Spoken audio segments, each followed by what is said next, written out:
হাদির জীবনী পাঠ করবেন।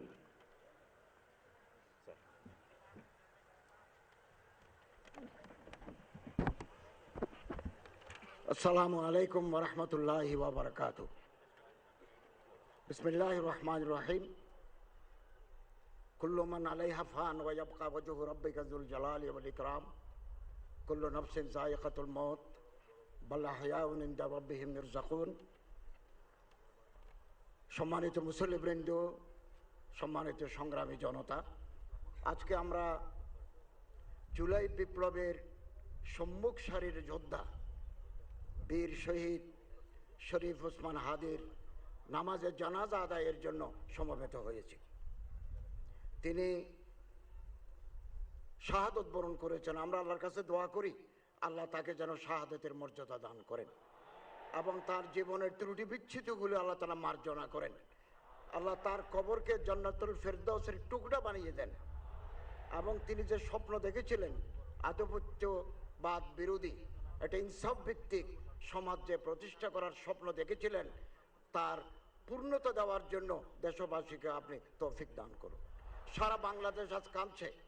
ধর্ম মন্ত্রণালয়ের নির্দেশনায় বাংলাদেশের গ্রামে গঞ্জে শহরে বন্দরে সব মসজিদে আমাদের ভাই জনাব শরীফ ওসমান হাদির জন্য দোয়া, খতমে কোরআন, জিকির আজকার সম্পন্ন হয়েছে। আমি তার জীবন বৃত্তান্ত পাঠ করছি।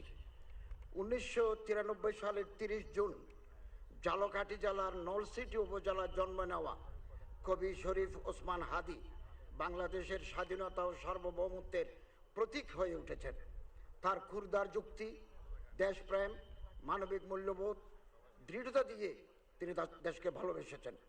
জান দেব কিন্তু জুলাই দেব না, এই স্লোগান বুকে ধারণ করা হাদি ছিলেন গুম, খুন ও বাংলাদেশের মানুষের গণতান্ত্রিক অধিকার কেড়ে নেওয়া ফ্যাসিস্ট আওয়ামী লীগের বিরুদ্ধে জুলাই পরবর্তী সবচাইতে তীব্র কণ্ঠস্বর। নতুন বাংলাদেশের সাংস্কৃতিক ন্যারেটিভ নির্মাণে শরিক হওয়ার জন্য প্রতিষ্ঠা করেছিলেন ইনকিলাব কালচারাল সেন্টার।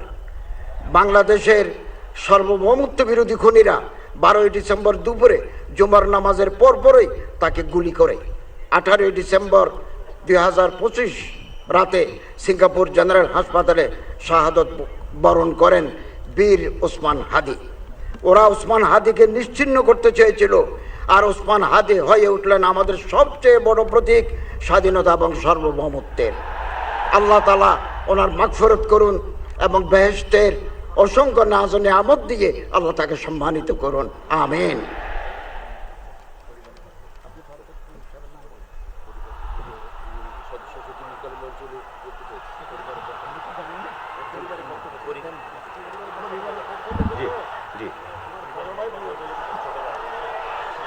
এখন শহীদ শরীফ ওসমান হাদির পরিবারের পক্ষ থেকে বক্তব্য রাখবেন ইনকিলাব মঞ্চের সদস্য সচিব আব্দুল্লাহ আল জাবের।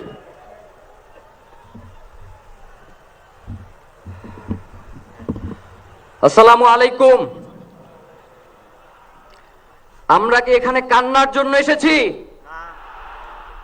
আমরা এখানে কিসের জন্য এসেছি? আমার ভাইয়ের রক্তের বদলা নেওয়ার জন্য আজকে আমরা এই জানাজায় দাঁড়িয়েছি। প্রিয় ভাইয়েরা, আজকে কবি নজরুলের যেই বিদ্রোহী দুটো লাইন, যাকে ওসমান হাদি তার আদর্শ মনে করত, আমি চিরবিদ্রোহী বীর, বিশ্ব ছড়ায় উঠিয়াছি একা, চির উন্নত শির। প্রিয় ভাইয়েরা, আপনারা জানেন শরীফ ওসমান হাদিকে এক সপ্তাহ 168 ঘন্টা আগে গুলি করা হয়েছে। এখন পর্যন্ত কি তার খুনিকে গ্রেফতার করা হয়েছে? সরকারের পক্ষ থেকে এখন পর্যন্ত কি খুনিকে গ্রেফতারের ব্যাপারে আপনাদেরকে আশ্বস্ত করা হয়েছে? তারা কি এখন পর্যন্ত আমাদেরকে জানিয়েছে যে খুনি কোন জায়গায় রয়েছে? আমরা স্পষ্ট মনে করছি যে এখানে খুনি একজন নয়, এখানে পুরো একটা খুনি চক্র কাজ করেছে। আমরা ইনকিলাব মঞ্চ এবং তার পরিবারের পক্ষ থেকে আপনাদেরকে জানিয়ে দিতে চাই, খুনি খুনের পরিকল্পনাকারী, খুনের সহায়তাকারী এবং পুরো খুনি চক্রকে বিচারের আওতায় নিয়ে আসতে হবে এবং আগামী 24 ঘন্টার মধ্যে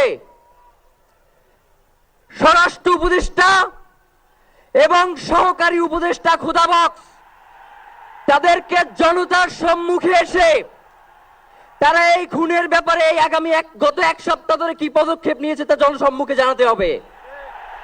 যদি তারা জানাতে না পারে তাহলে তাদেরকে পদত্যাগের জন্য প্রস্তুত থাকতে হবে। আমরা ইনকিলাব মঞ্চ কোনোভাবেই শরীফ ওসমান হাদির রক্তকে বৃথা যেতে দেব না। আমরা ঘোষণা করতে চাই শরীফ ওসমান হাদির রক্তের মধ্য দিয়ে বাংলাদেশ ইনসাফ কায়েম হবে।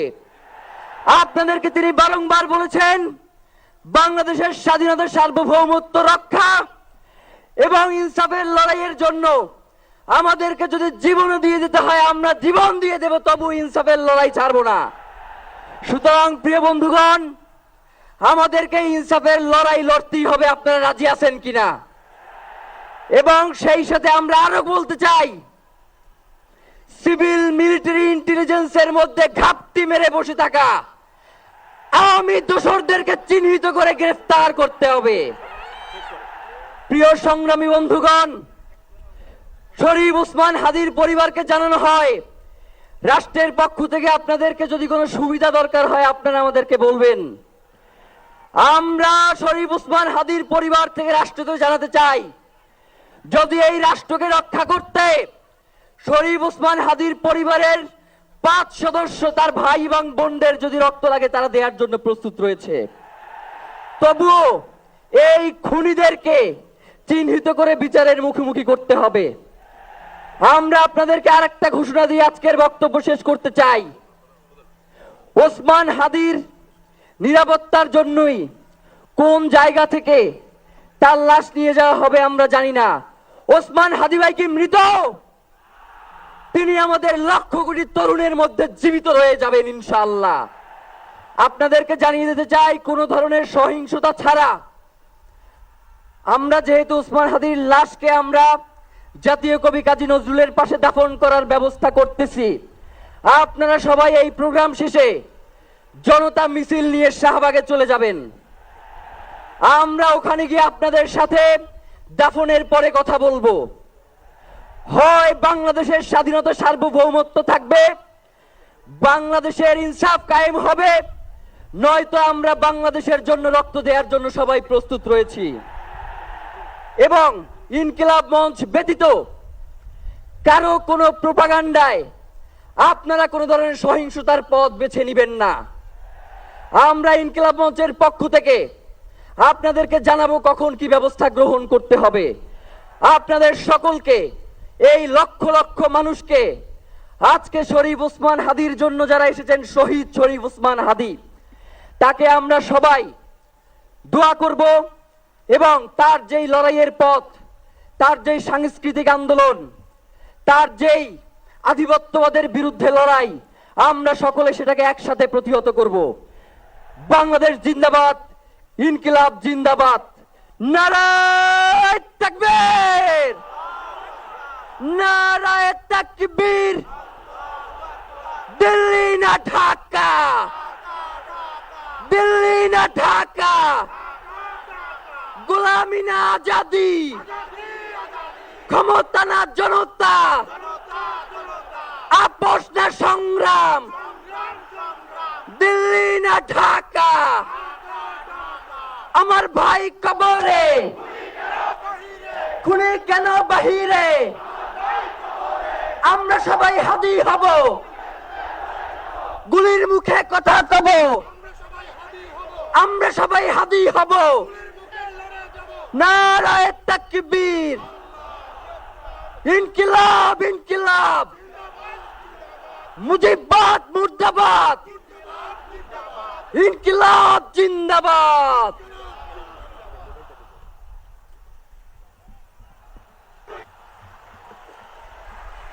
এখন বক্তব্য রাখবেন অন্তর্বর্তী সরকারের মাননীয় প্রধান উপদেষ্টা ডক্টর মোহাম্মদ ইউনূস।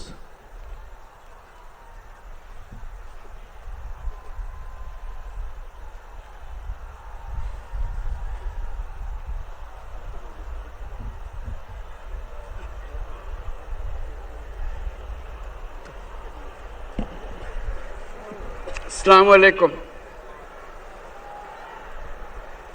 লক্ষ লক্ষ লোক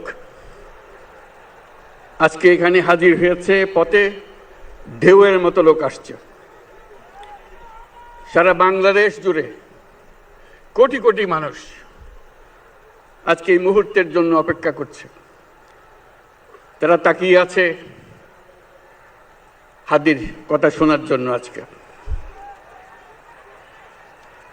বিদেশে যারা আছে বাংলাদেশি, এই মুহূর্তে তারাও হাদির কথা জানতে চায়। প্রিয় ওসমান হাদি, তোমাকে আমরা বিদায় দিতে আসি নাই এখানে। তুমি আমাদের বুকের ভেতরে আছো এবং চিরদিন বাংলাদেশ যতদিন আছে তুমি সকল বাংলাদেশির বুকের মধ্যে থাকবে। এটা কেউ সরাতে পারবে না। আমরা আজকে তোমাকে প্রিয় হাদি বিদায় দিতে আসিনি। আমরা তোমার কাছে আমরা ওয়াদা করতে এসেছি।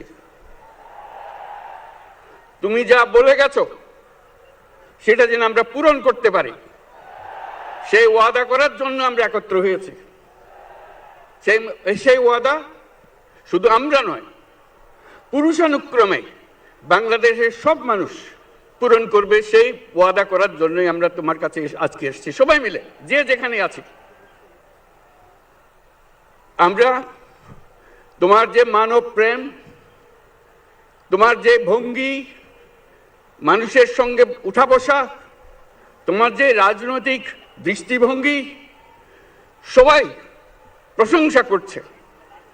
সেটা আমরা মনে প্রাণে গ্রহণ করছি, যে এটা যেন আমাদের মনে সবসময় জাগ্রত থাকে, আমরা সেটা অনুসরণ করতে পারি।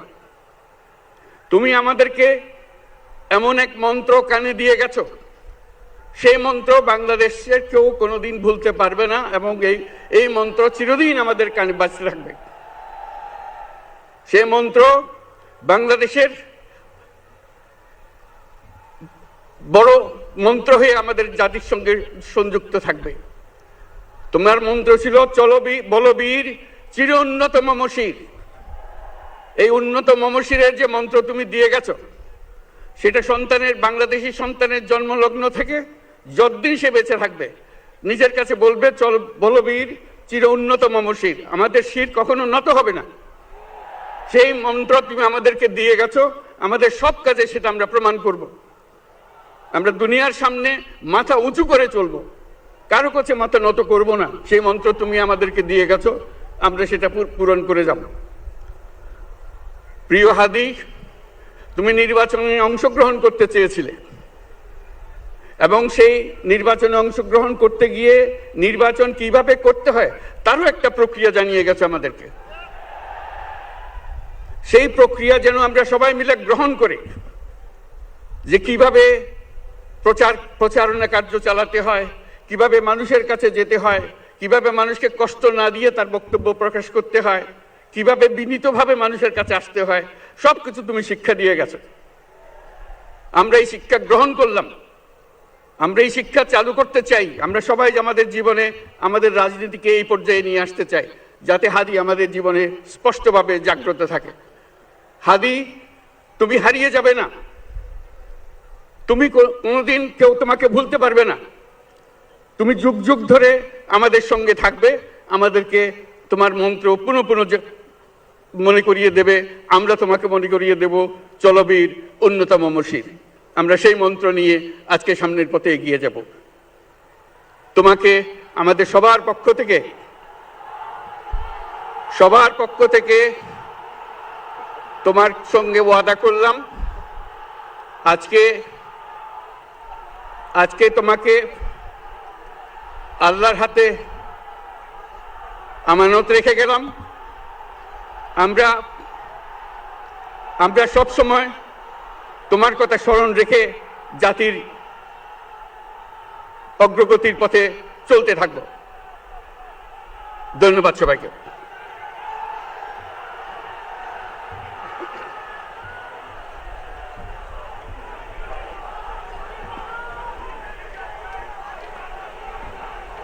উপস্থিত মুসল্লিবৃন্দ, এখন শহীদ শরীফ ওসমান হাদির বড় ভাই ডক্টর মাওলানা আবু বকর সিদ্দিক, অধ্যক্ষ বাঘিয়া আল আমিন কামিল মাদ্রাসা বরিশাল বক্তব্য রাখবেন এবং নামাজে জানাজায় ইমামতি করবেন।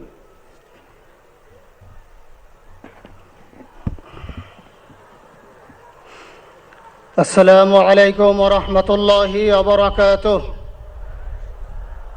نحمده ونصلي على رسوله الكريم، أما بعد، فأعوذ بالله من الشيطان الرجيم. بسم الله الرحمن الرحيم. كل نفس ذائقة الموت. صدق الله العظيم. সম্মানিত হাজিরিন, আজকের এই লক্ষ লক্ষ তৌহিদি জনতা, আপনারা হাজির হয়েছেন আমার কলিজার টুকরা ছোট ভাই শহীদ শরীফ ওসমান হাদির জানাজার নামাজে অংশগ্রহণ করার জন্য। সম্মানিত হাজিরিন, আপনারা জানেন শহীদ ওসমান হাদি তিনি স্বাধীনতার সার্বভৌমত্ব রক্ষার জন্য এই বাংলাদেশের 18-20 কোটি মানুষের কাছে একটি মেসেজ দিয়েছিলেন কিভাবে একটি স্বাধীনতার সার্বভৌমত্ব রক্ষা করতে হয়। আজকের বড় পরিতাপের বিষয়, আমার বলার মতো কোনো অবস্থা নেই। আপনারা জানেন যে শরীফ ওসমান হাদির একটি বাচ্চা মাত্র 8 মাস বয়স। ওর বাচ্চা যখন জন্ম হয়েছে আমাকে বলেছেন, ভাই আমার বাচ্চার জন্য একটি নাম নির্বাচন করেন, যেই নামের মধ্যে বিপ্লবী চেতনা থাকবে। আমার সন্তানের জন্য একটি নাম নির্বাচন করেন, যেই নামটা সাহসিকতার পরিচয় বহন করবে। আমি অনেক যাচাই বাছাই করে ওর সন্তানের নাম দিয়েছিলাম ফিরিনাস, বিপ্লবী এবং সাহসী। সম্মানিত ভাইয়েরা, আজকের ওর সন্তানের চেহারার দিকে তাকানো যায় না। আজকের আমার মা প্রায় পাগল হয়ে যাচ্ছে, জ্ঞান হারিয়ে ফেলছে। আমার ভাই বোন তারা পাগল হয়ে যাচ্ছে। আমার 6 ভাই বোনের মধ্যে সবচেয়ে ছোট ছিল শরীফ ওসমান হাদি। আজকের তার লাশ আমার কাঁধে বহন করতে হচ্ছে। আজকের আপনাদের কাছে আমার কোনো দাবি নাই, শুধু একটি দাবি। 7 থেকে 8 দিন হয়ে গেল দিবালোকে প্রকাশ্যে রাজধানী ঢাকায় জুমার নামাজের পরে খুনি প্রকাশ্যে গুলি করে যদি পার পেয়ে যায়, এর চেয়ে লজ্জার আমাদের আর কিছু নাই। যদি বর্ডার পাস হয়ে যায়, 5 থেকে 7 ঘন্টা সময় তারা কেমন করে গেল, এই প্রশ্ন জাতির কাছে রেখে গেলাম। আমার কোনো চাওয়া পাওয়া নাই। আমার ভাই ওসমান হাদি শহীদ হয়েছে, ওর শহীদি তামান্না ছিল।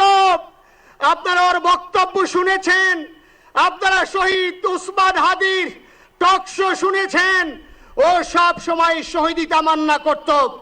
হয়তো আল্লাহ তাআলা ওর শহীদি সেই মত নসিব করে দিয়েছেন। কিন্তু আপনাদের কাছে আমি এই ঋণ কোনদিন আমি ছাড়ব না। আমার ভাই শরীফ ওসমান হাদির বিচার যেন প্রকাশ্যে এই বাংলার জমিনে আমরা দেখতে পারি। ভাইরা আমার, 7-8 দিন হলো, এখনো পর্যন্ত আমরা কিছুই করতে পারলাম না। এই দুঃখে কলিজা ছিঁড়ে যাচ্ছে। আমরা ওসমান হাদির জন্য দোয়া করি, আমরা ওর সন্তান ওর স্ত্রীর জন্য দোয়া করি। ওর সন্তান মাত্র 8 মাস বয়স। গতকালকে যখন ওর কাছে নিয়ে আসছে, সবাই বাবাকে দেখাবে ওসমান হাদিকে। আমি বললাম কি লাভ হবে, ও তো কোনোদিন ওর বাবার চেহারা কথা বলতে পারবে না। ওর ছেলে আর কোনোদিন জানবে না যে আমার বাবা কেমন ছিল। ভাইরা আমার, ওসমান হাদি আর ফিরে আসবে না। ওসমান, তুমি দেখে যাও, লক্ষ লক্ষ জনতা, তৌহিদি জনতা তোমার জন্য পাগল। ওসমান, তুমি মরো নাই, তুমি আমাদেরকে পাগল বানাই দিয়ে গেছো।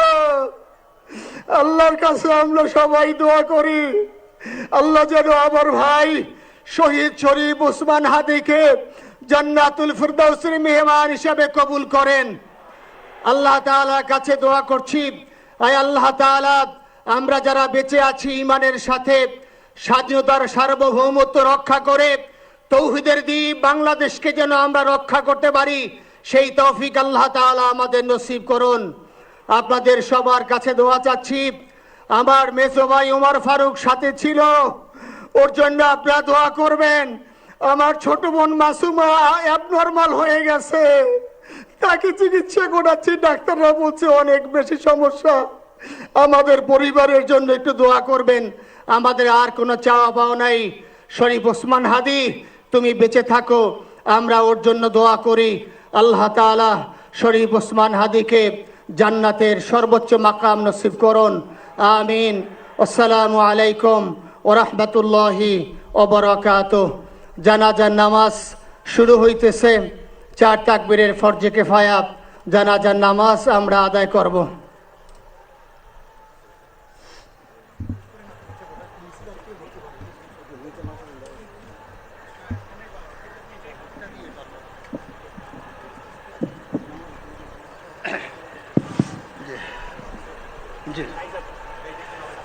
শুনুন, জানাজার নামাজ শুরু হইতেছে।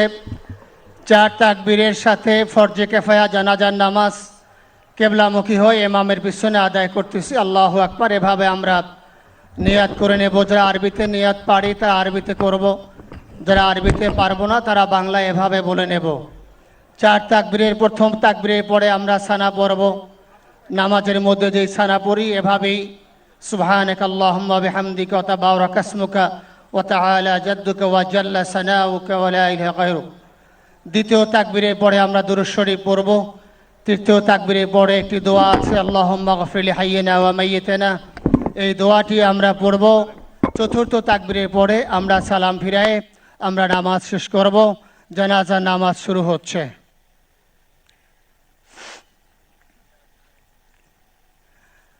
আল্লাহু আকবার।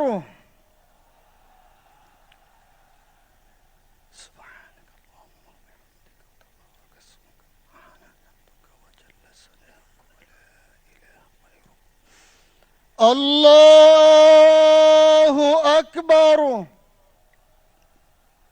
اللهم صل على سيدنا محمد وعلى آل محمد وعلى إبراهيم وعلى آل إبراهيم إنك حميد مجيد. اللهم بارك على محمد وعلى آل محمد كما باركت على إبراهيم وعلى إبراهيم إنك حميد مجيد. الله أكبر.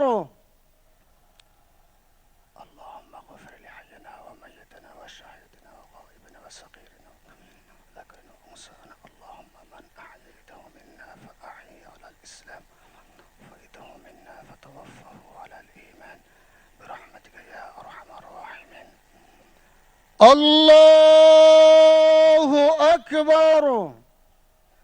السلام عليكم ورحمة الله. السلام عليكم ورحمة الله. أشهد أن لا إله إلا الله.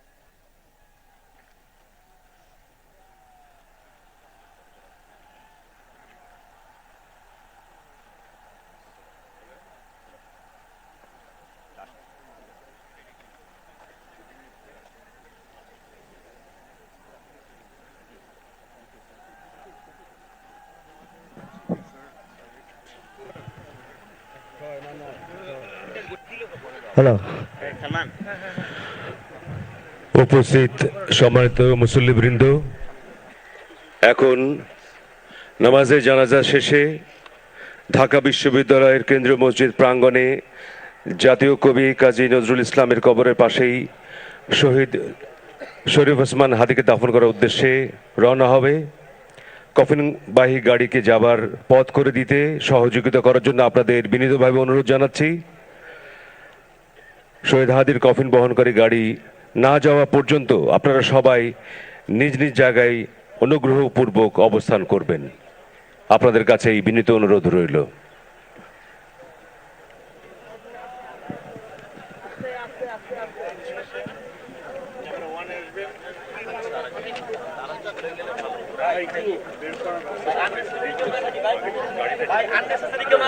শুরু করলে তো মুখ করতে পারবে না।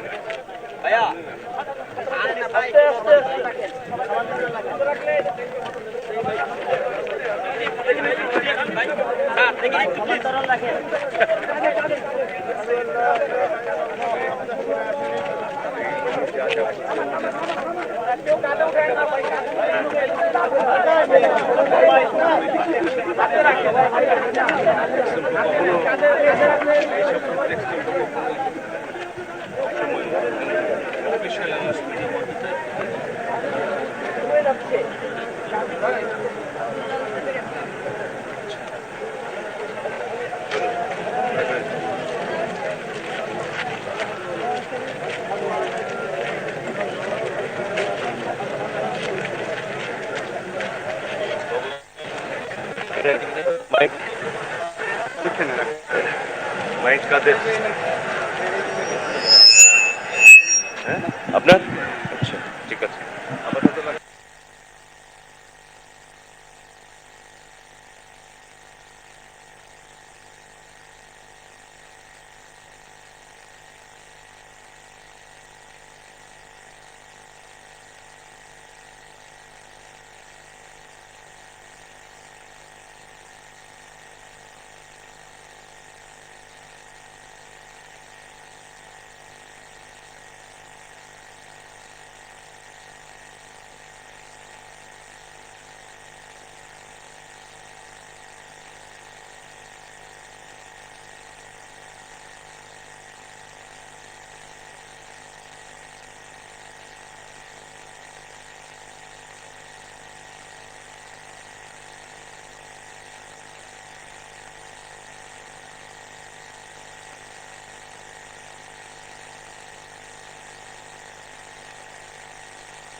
মুসল্লিবৃন্দ, আপনারা কফিন বহনকারী গাড়িকে যেতে দিন।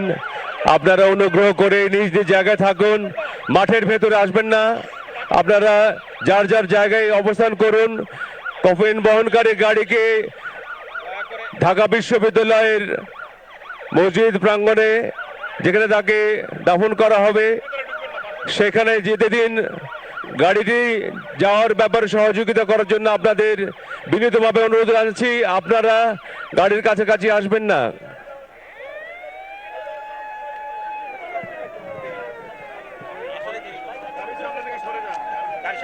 আপনারা অনুগ্রহ করে গাড়ির সামনে থেকে সরে যান, গাড়িটিকে যাবার পথ করে দিন। মুসল্লিবৃন্দ, হ্যাঁ গাড়ি চল। মুসল্লিবৃন্দ, আপনারা অনুগ্রহ করে গাড়িকে যাবার পথ করে দিন। আপনাদের কাছে বিনীত অনুরোধ, শহীদ শরীফ ওসমান হাদির কফিন এখন ঢাকা বিশ্ববিদ্যালয় মসজিদ প্রাঙ্গণের উদ্দেশ্যে রওনা হচ্ছে। আপনারা অনুগ্রহ করে গাড়িটিকে যাবার পথ করে দিন। কেউ এখানে ভিড় করবেন না, অনুগ্রহ করে গাড়িটিকে যাবার পথ করে দিন। আপনাদের সহযোগিতার জন্য ধন্যবাদ।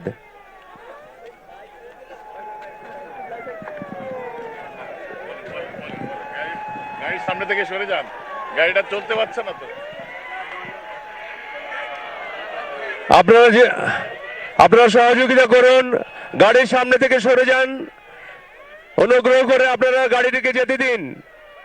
আপনাদের আবেগ আমরা বুঝতে পারছি, কিন্তু আপনারা সহযোগিতা করুন।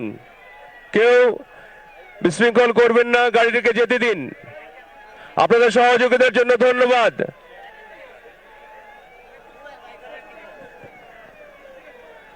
এখন আছে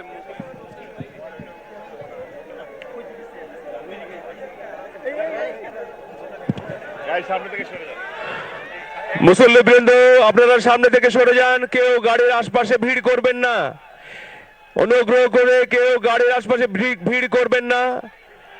গাড়িটিকে যাবার পথ করে দিন।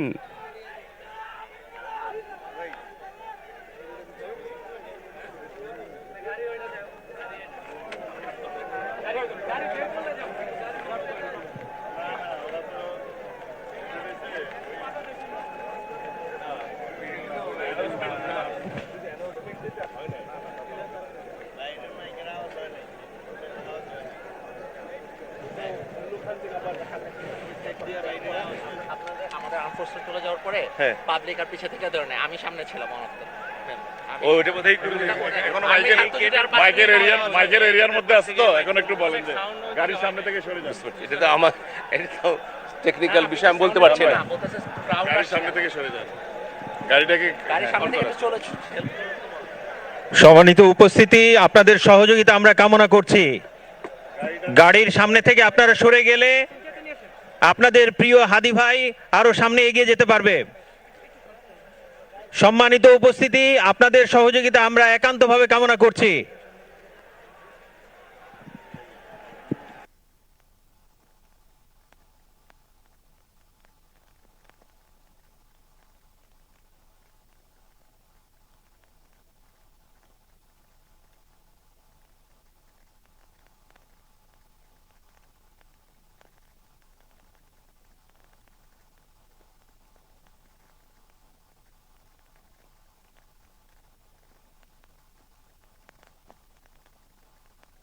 হ্যালো,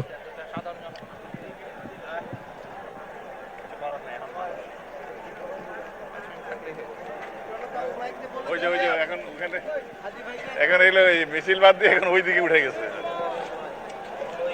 ক্রাউড হ্যান্ডেল করা তো আরেকটু বলে দেন, একটু বলেন যাতে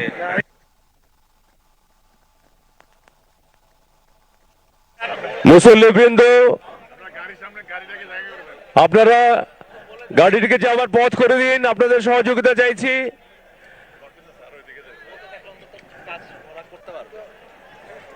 এবং আপনাদের গাড়ি চলে যাওয়ার পর ঢাকা বিশ্ববিদ্যালয়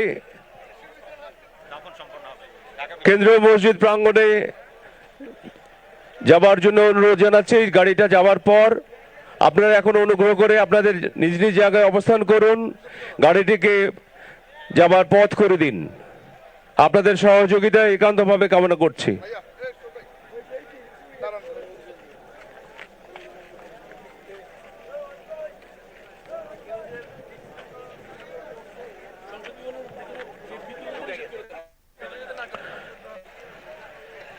সংসদ ভবনের অভ্যন্তরে অনুগ্রহ করে কেউ প্রবেশ করবেন না।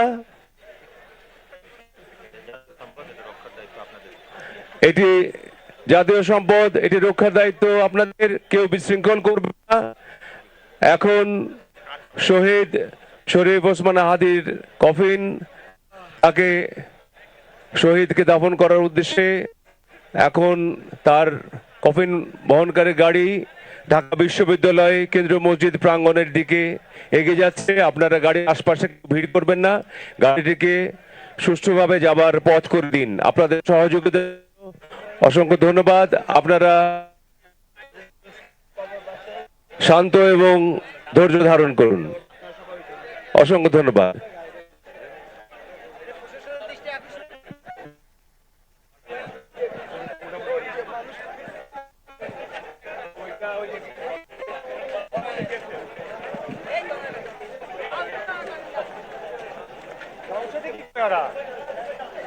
জীবনে দেখে না দেখতে গেছে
بسم الله الرحمن الرحيم ألف لام ميم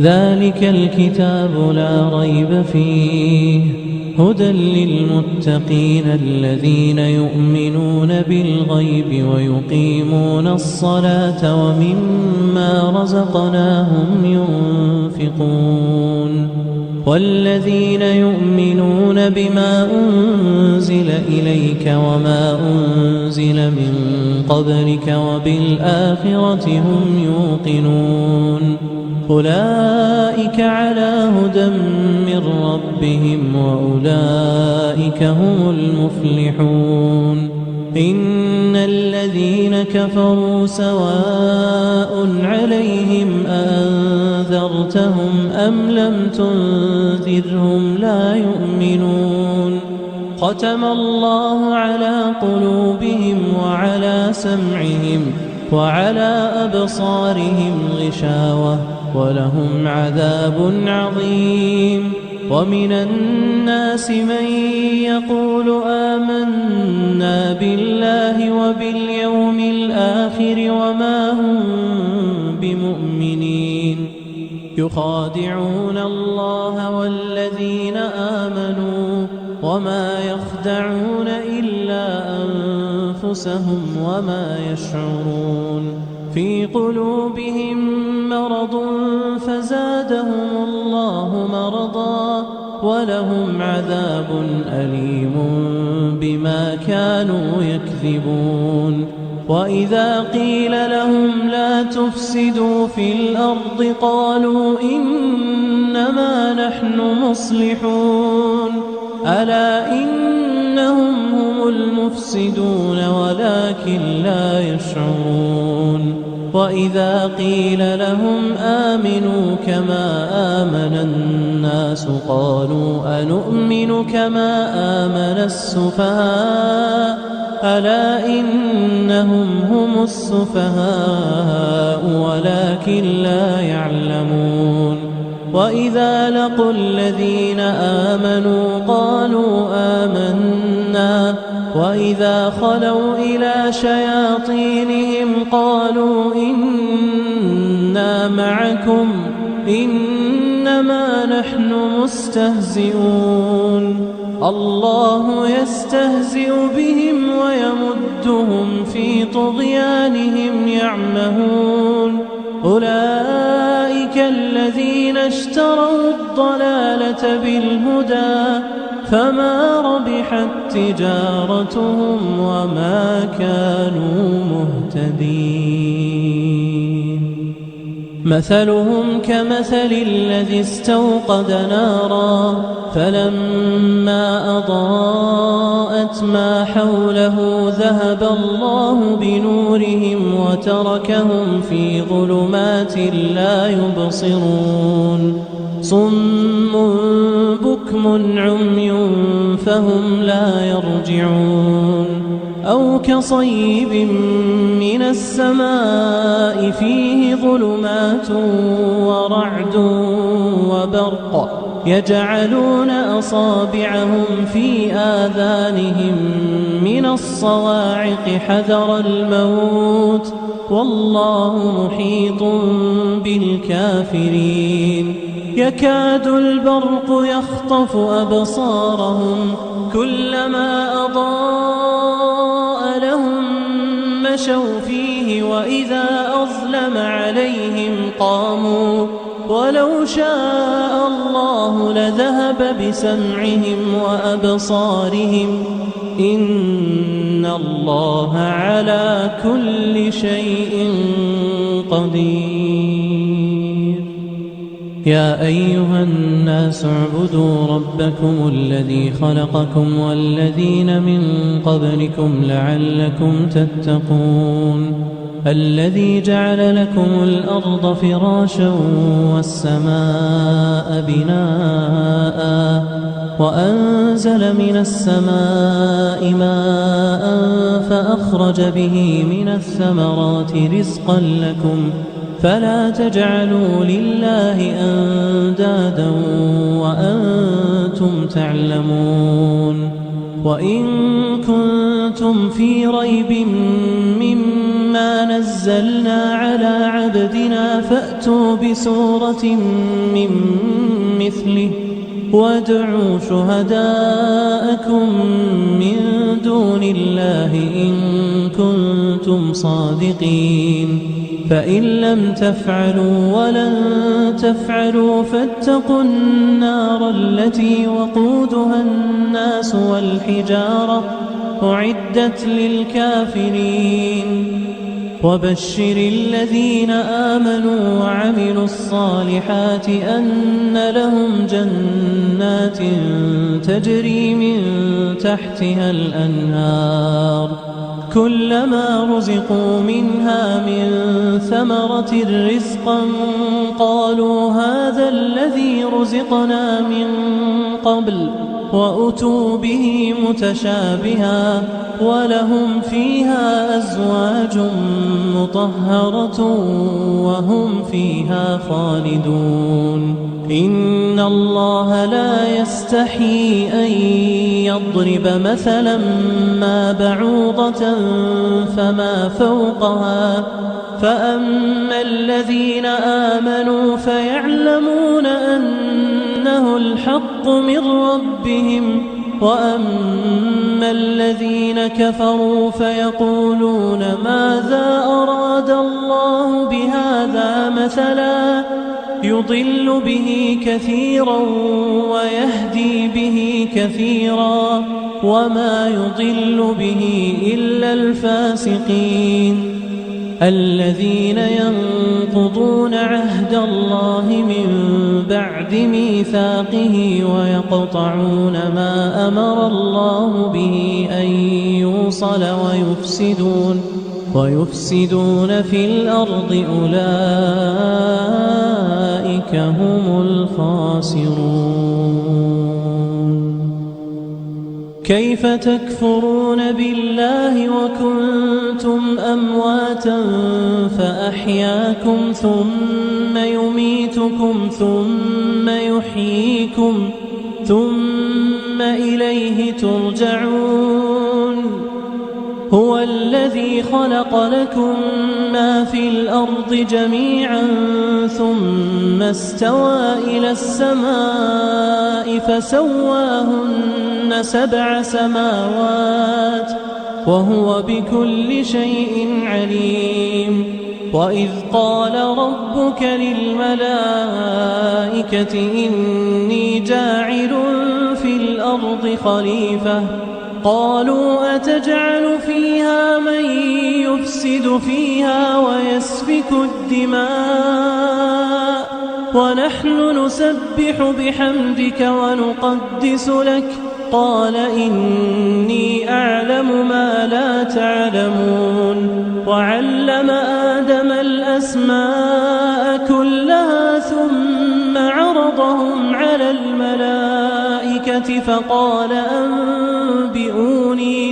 أنبئوني بأسماء هؤلاء إن كنتم صادقين قالوا سبحانك لا علم لنا إلا ما علمتنا إنك أنت العليم الحكيم قال يا آدم أنبئهم بأسمائهم فلما أنبأهم بأسمائهم قال ألم أقل لكم إني أعلم غيب السماوات والأرض وأعلم ما تبدون وما كنتم تكتمون وإذ قلنا للملائكة اسجدوا لآدم فسجدوا إلا إبليس أبى واستكبر وكان من الكافرين وقلنا يا آدم اسكن أنت وزوجك الجنة وكلا منها رغدا حيث شئتما ولا تقربا هذه الشجرة فتكونا من الظالمين فأزلهما الشيطان عنها فأخرجهما مما كانا فيه وقلنا اهبطوا بعضكم لبعض عدو ولكم في الأرض مستقر ومتاع إلى حين فتلقى آدم من ربه كلمات فتاب عليه إنه هو التواب الرحيم قلنا اهبطوا منها جميعا فإما يأتينكم مني هدى فمن تبع هداي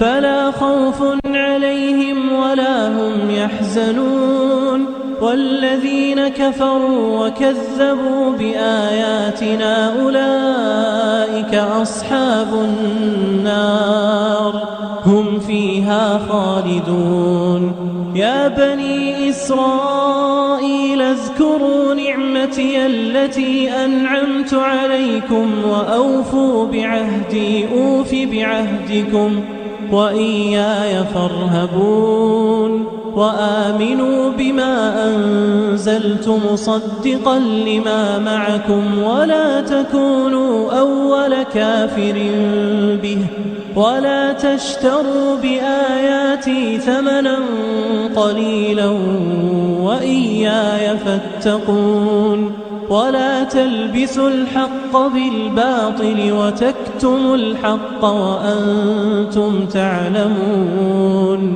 وأقيموا الصلاة وآتوا الزكاة واركعوا مع الراكعين أتأمرون الناس بالبر وتنسون أنفسكم وأنتم تتلون الكتاب أفلا تعقلون واستعينوا بالصبر والصلاة وإنها لكبيرة إلا على الخاشعين الذين يظنون أنهم ملاقو ربهم وأنهم إليه راجعون يا بني إسرائيل اذكروا نعمتي التي أنعمت عليكم وأني فضلتكم على العالمين واتقوا يوما لا تجزي نفس عن نفس شيئا ولا يقبل منها شفاعة ولا يؤخذ منها عدل ولا هم ينصرون وإذ نجيناكم من آل فرعون يسومونكم سوء العذاب يذبحون أبناءكم ويستحيون نساءكم وفي ذلكم بلاء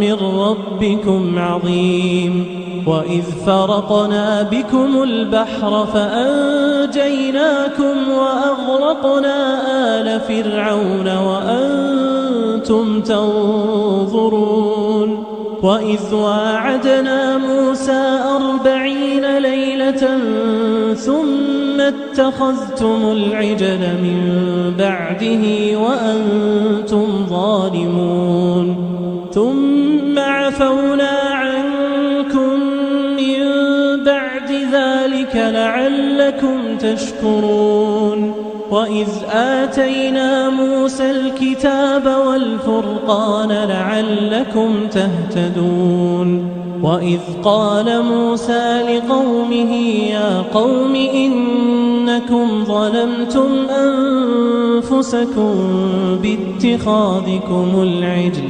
فتوبوا إلى بارئكم فاقتلوا أنفسكم ذلكم خير لكم عند بارئكم فتاب عليكم إنه هو التواب الرحيم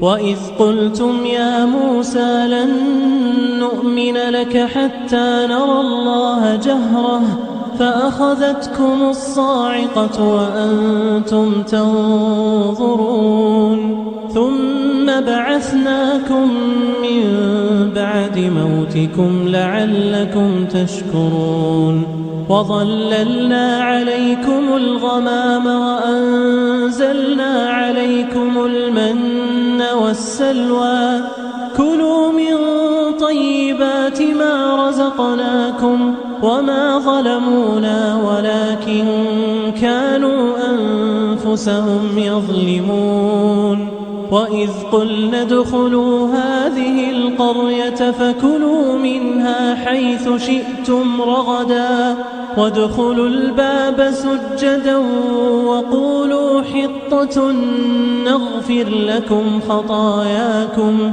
وسنزيد المحسنين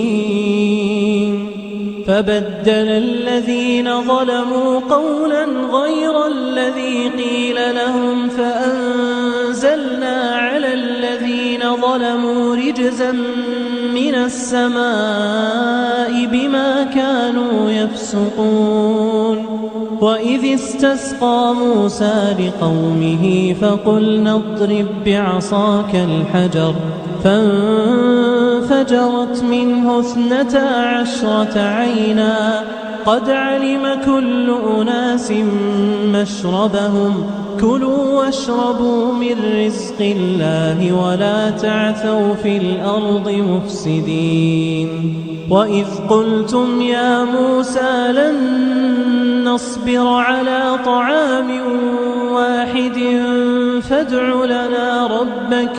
فادع لنا ربك يخرج لنا مما تنبت الأرض من بقلها وقثائها وفومها وعدسها وبصلها قال أتستبدلون الذي هو أدنى بالذي هو خير اهبطوا مصرا فإن لكم ما سألتم وضربت عليهم الذلة والمسكنة وباءوا بغضب من الله ذلك بأنهم كانوا يكفرون بآيات الله ويقتلون النبيين بغير الحق ذلك بما عصوا وكانوا يعتدون إن الذين آمنوا والذين هادوا والنصارى والصابئين من آمن بالله واليوم الآخر وعمل صالحا فلهم أجرهم عند ربهم ولا خوف عليهم ولا هم يحزنون وإذ أخذنا ميثاقكم ورفعنا فوقكم الطور خذوا ما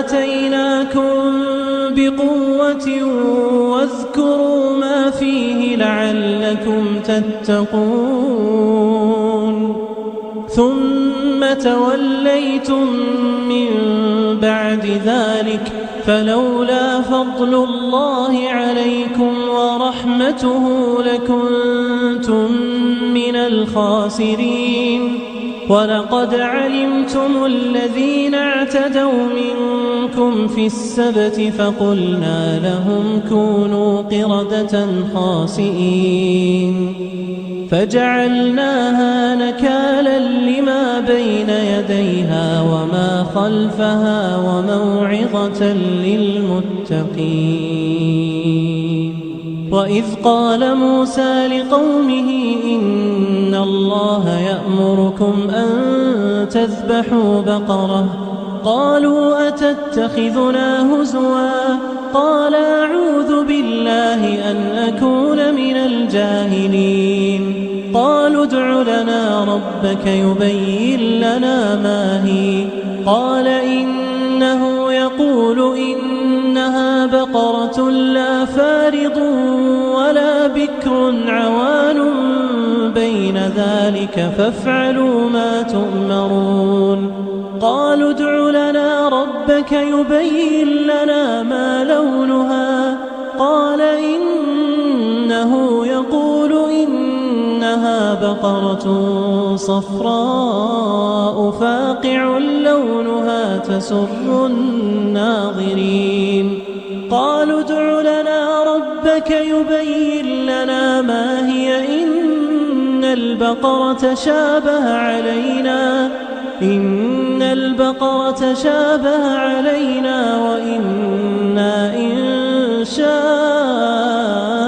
الله لمهتدون قال إنه يقول إنها بقرة لا ذلول تثير الأرض ولا تسقي الحرث مسلمة لا شية فيها قالوا الآن جئت بالحق فذبحوها وما كادوا يفعلون